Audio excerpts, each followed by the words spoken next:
su-aasha koowaad mudane facebook waad ba isticmaashaaye marka waa sidee xiriirka idin dhexeeyo adiga iyo gabdhaha faraha badan ee aad facebooka friendska ka tihiin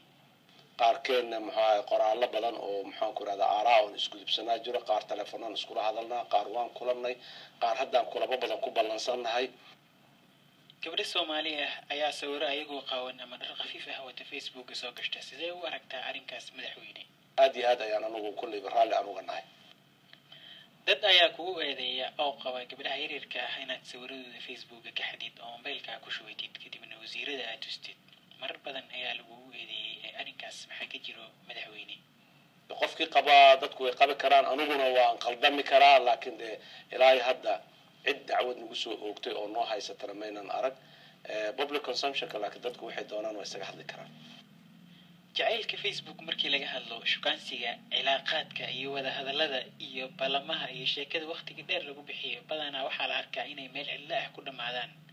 dhibkama wiilasha mise waa gabdhaha cilaaqaadka iyo iska warqabku waa jiraa haddana ballamo badanaa jiro oo in halkii laga sii wado wada hadalkii hore loo sii wado waqtigay qaadanaysaa dulqaaday u baahan tahay laakiin ma arko aniga wax khatar ah ama wax colaada ama wax xumaan ah ama wax niyad xumi ah oo ka jira muxuu ahay labada dhinacba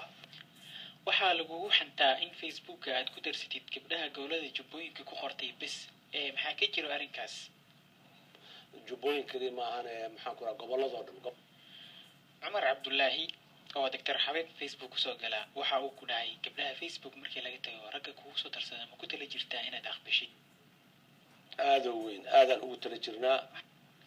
dadka dalka jooga ee facebooka isticmaala markii laga tago systemka dhafarka zaa'idka ah ee facebooka in la joojiyo ilaa ay hadda jaaliyadaha dibadda ma kala hadashay haddiise aad kala hadashay jaaliyadee ayaad kala hadashay madaxweyne xalayna markaan jaaliyadda muxuu ahay soomaalida ee UK degan la hadlay waa u sheegay Minnesota markaan kula hadlay Brussels maalin dhaweeto kuladaan kula hadlay rumaan cabdullaahi gabadha magacaas facebooka kusoo gasho ka waran aad iyo aad ay u yartahay mudane gabdhaha yaryarka ah ayaa hadda soo baxay markii laga tago garoob ama maamo single ah inaad facebook relationship la yeelato maad samaysid laakiin waa ra'yi aad iyo aad u fiican waa samaynaynaa haddii aan la yidhaaha